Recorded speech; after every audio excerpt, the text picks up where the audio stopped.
कक्षा 11वीं में वाणिज्य विषय लेकर पढ़ने वाले प्रिय प्रतिभावान विद्यार्थियों, घर की पाठशाला में आपका स्वागत है। विद्यार्थियों, आज के इस अंक में हम पढ़ेंगे लेखांकन की शाखाएं। और विद्यार्थियों, आपको नोट्स बना लेना है। इसके पहले भी मैंने आपको अध्याय 1 पर वीडियो प्रेषित किए हैं, जिसको आपने सुना होगा, कॉपी में नोट कर लिया होगा। यदि नहीं भी किया है तो आप नोट कर लीजिए चैनल से और उनको दोहराते रहें। आपके पास कोई किताब है, उस किताब का भी आप सहारा लें नोट्स बनाने में। आइए जानते हैं लेखांकन की शाखाओं के बारे में। विद्यार्थियों, लेखांकन की मुख्य रूप से 4 शाखाएं होती है। वित्तीय लेखांकन, जिसको फाइनेंशियल अकाउंटिंग कहते हैं, लागत लेखांकन, कास्ट अकाउंटिंग, प्रबंधकीय लेखांकन, मैनेजमेंट अकाउंटिंग, और सामाजिक दायित्व लेखांकन, सोशल रिस्पॉन्सिबिलिटी अकाउंटिंग। इनके बारे में हमको प्रारंभिक जानकारी रखना बहुत ज़रूरी है, जिससे कि परीक्षा में इससे संबंधित कोई प्रश्न आए तो हम हल कर सकें। तो सबसे पहला है फाइनेंशियल अकाउंटिंग। विद्यार्थियों, वित्तीय लेखांकन वह लेखांकन होता है जिसमें व्यवहारों के मौद्रिक रूप को लिखा जाता है। इस लेखांकन में वित्तीय लेन देनों, घटनाओं की पहचान करने, मापन करने, उनको प्रविष्ट करने, वर्गीकरण करने, सारांश बनाने, विश्लेषण करने, संप्रेषित करने आदि से संबंधित कार्य शामिल किए जाते हैं।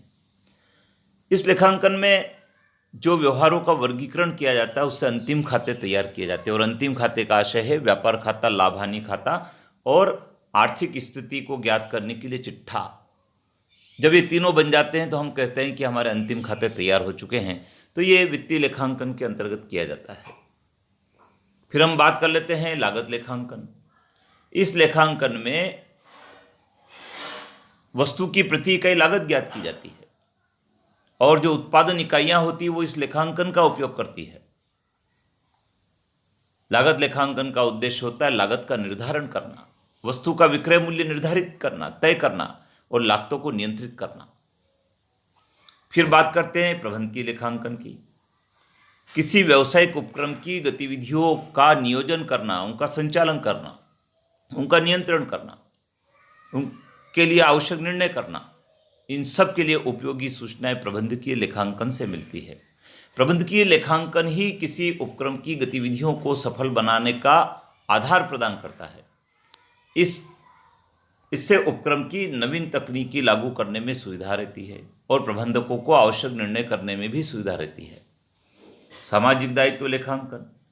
यह लेखांकन की वह विधि है जिसमें जो व्यवसाय के निर्णय होते हैं उनके समाज पर क्या प्रभाव पड़े हैं, उनका मापन किया जाता है। दूसरे शब्दों में हम कहें तो सामाजिक लेखांकन उत्तरदायित्व के पहलुओं से संबंधित लेखांकन है और ये उत्तरदायित्व समाज के प्रति होता है। इसके अलावा अन्य शाखाएं भी उसमें टैक्स अकाउंटिंग है, गवर्नमेंट अकाउंटिंग है, ह्यूमन रिसोर्स अकाउंटिंग है। ये भी बहुत महत्वपूर्ण है।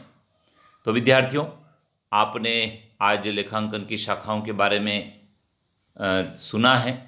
आप नोट्स बनाएं, चैनल पर बने रहें, मित्रों को बताएं, सब्सक्राइब करना नहीं भूलें। जय हिंद।